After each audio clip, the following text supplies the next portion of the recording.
I just realized I didn't have my microphone on, but I guess it doesn't matter. I didn't get very far, thankfully. I was just about to start another tutorial, and I have lost my pen. Hold on. Oh, dear. Okay. Where you at, pen? Oh, there it is. Okay, I found my pen. And I wanted to go over some stuff I do when I'm blending that might be helpful. Because even though I do use, I'm pretty sure it's just the base blending brush in here. I'm going to make a quick line of some sort with some marks I can, like, go over. Yeah, we're going to go like that and there. Okay, so I've got this blending brush. It's the fingertip blending brush.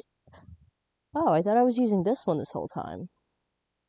Oh, okay, that's good to know.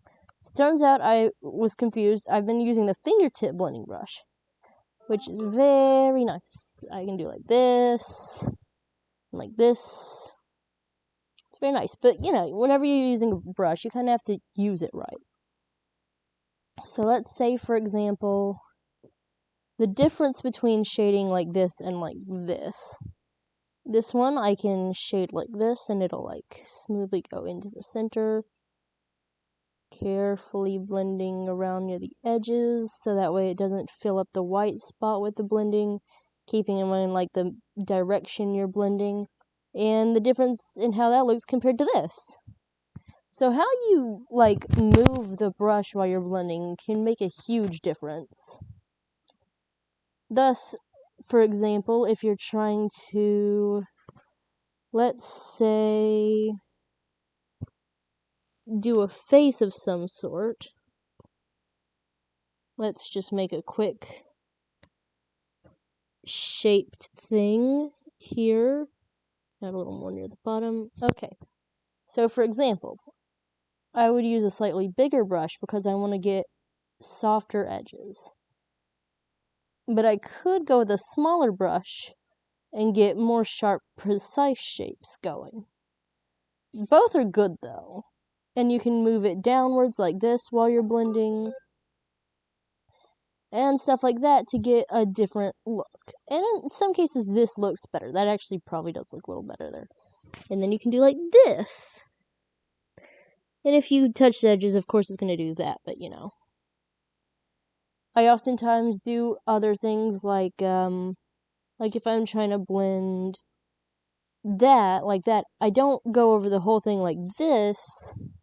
I only go around the edges, and I try to get just the very edge of it, so that way I keep the sharp point in the center nice and clear. And you can do this in a lot of different places and stuff, carefully avoiding touching the middle sharpest point, so you get this kind of look. I don't know what we're making at this point. Oh boy, guess we'll find out. And you can do this to make sharp edges that you can use to get very different, edges. See? Like that. And if you want, you can go over it again with a smaller brush, just to soften it up a little bit so it's not too sharp. Like maybe you want to blend it a little more here, and you want to make a sort of wiggly wobbly motion to blend it. Wiggly wobbly, see? Like that. Or you can do it like this, careful sweeping motions to give it a smoother transition. Both give you different effects and have different uses. Is this Megamind? This might be Megamind. We might be drawing Megamind here. I'm not sure. I don't remember what he looks like. Is this what he looked like? I think he had a bigger head, but he had, like, the face, you know. I think we're drawing Megamind now. Okay, so we're drawing Megamind now. And as you can see, you can blend towards this way and get this kind of look here. I think I need it to be bigger, actually, because then I can get the soft look I'm going for. Blend upwards. That might be one of the best noses I've ever drawn. Why'd it have to... Okay, why'd it have to be here, like this? Oh well. And you can emphasize a lot of edges in nice ways by adding a little shine here, there. And it looks weird, but then once you blend it in a good bit, it sharpens the entire thing and makes it look more clear what's going on. And that's something you have to do a lot when you're trying to get a certain look. Oh man, that really is the best nose I've ever drawn. That might be one of the best noses I'll ever draw. Good thing I was recording it. But as you can see, you can use that to really emphasize what edges look like. You can blend along a shape and soften it lightly near the bottom to get this kind of look. Oh boy. Okay, I need to give him pupils because he's scaring me. So forgive me while I do this. I'm gonna give him some pupils. He's really freaking me out. I don't remember what color Megamind's eyes were, but it doesn't matter. This wasn't supposed to be Megamind. I might, out of spite for myself or something, even make it not Megamind. I don't know. I don't know. I'm not thinking when I'm doing these things. I'm trying to make words happen. That might be Osmosis Jones, too. I'm really not sure. It's their child. Okay, anyways, I'm sorry. That's some helpful stuff with blending. Oh, here's another thing I can teach you. Whee! See that? Focus on one edge. Whee! Add another line. Probably smaller. Whee! Boop, boop, boop. Blendy, blendy a little. You can get a little bit of both edges if you want to. You don't have to do only one edge, but that's how you get the sharper lines. You can blend it a little near the there part. Okay, might blend it more along the side of the shape, but that's okay. We're going to make a bunch of these, so they're going to kind of all blend together at some point. We're going to follow the way the wind goes, wherever it may lead. And that's how you get these pretty wispy shapes. I use these to make pretty swirls a lot in my art. It's one of my favorite things to do. I did it on a friend's tattoo once. It's just really cool. I would like to clarify, I did not tattoo them, and you should not allow me to tattoo you with a tattoo gun. Don't do that. I should not be given one of those. I just designed the tattoo. Thankfully. They know better than to let me have a tattoo gun. Okay, now we're going on off-roading a little because I haven't done this before, but I think it would look good. So we're just gonna try it. Yeah, blend in like that. Look at that. That's pretty, right? And as you can see, you still keep that sharp edge as long as you blend in the right way. The motion you put into the blending brush has a lot more to do with how it turns out than the blending brush's quality itself. Though the finger one has a few different features that make it extra useful. It blends in kind of a blurry fashion, and it's got no texture, though textured ones work really well for other things. And it moves things a little bit, so it smudges it. It doesn't just blend, it smudges. I also really love this painterly blender because it has a similar feature. Let me do this. And check out that painterly blender. It's very light, but see, you can get these very nice soft edges. These are also really nice for making wispy clouds. And you can do so much with just knowing how to position your brush while you're blending. I don't know if I'm teaching anything groundbreaking here, but I haven't seen anyone specifically focus on the aspect of how to position the tool while you're using it. But it helps a lot. Like, you can get this kind of, like, layered look, which might be good for, like, feathers or scales or something. You can use it plus, like, another brush to, like, get just the right shapes sculpted in. And now you got something really interesting going there, just because you use a little blending brush, and it looks like you did a bunch of stuff, but you didn't have to do a bunch of stuff. Yeah, that's kind of my explanation of how to use the blending brushes. Is there anything else I can teach? Of course, textured blending brushes can be very useful, as you can see. They can give you all kinds of different looks.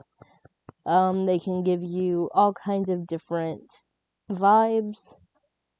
And you can even use paintbrushes that involve a little blending built into them, like this one has.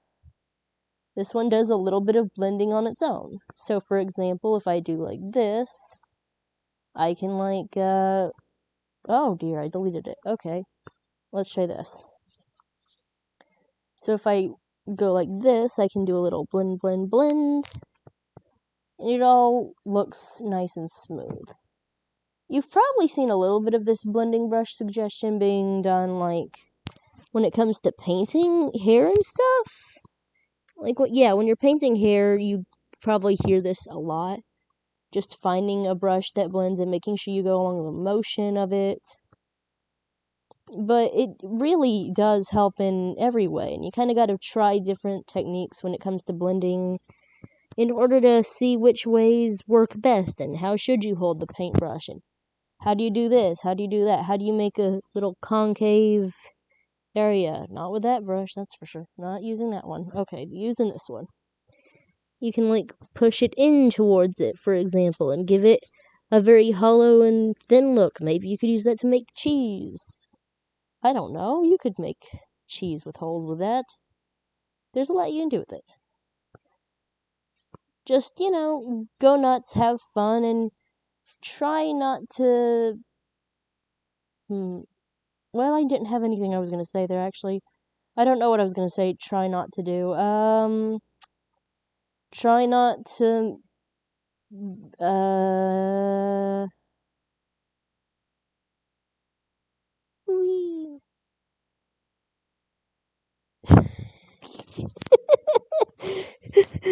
Try not to get too stressy and bogged down, and just kind of have fun, do your own thing, and good luck. I hope you have a lot of luck with this, and I hope this is helpful.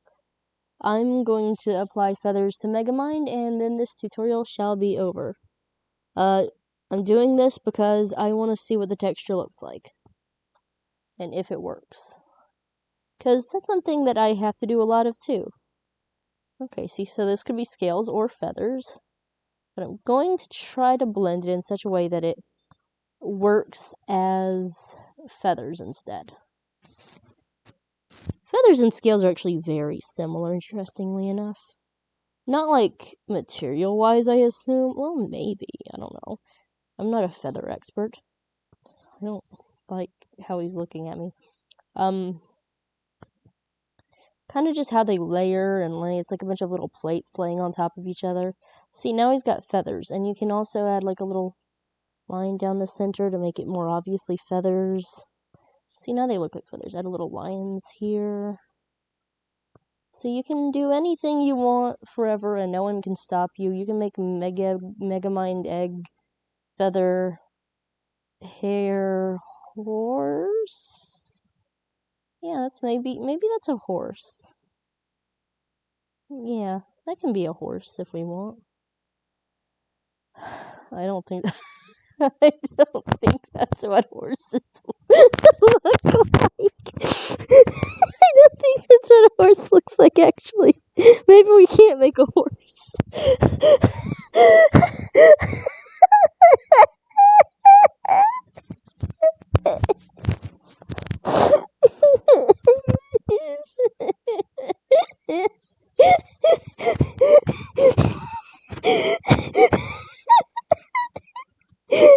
I have to stop looking at it. Okay, I had to get rid of it. Thank you for watching my tutorial. I don't know why you're watching it, but I hope it helped. I think this is a top-tier tutorial, and you should give me likesies and subscribesies and punch bells or whatever the YouTubers are saying these days. Punch that bell, like that cat, Draw a horse, have fun, peace, love, and joy on planet Earth. I love you. Here's a cat with a sign. The sign is that you're loved. You're loved. He's not supposed to be winking at you. He's not flirting. Cat, that's not very polite. There we go. Yay! I love you. Thank you for watching the tutorial. Bye-bye.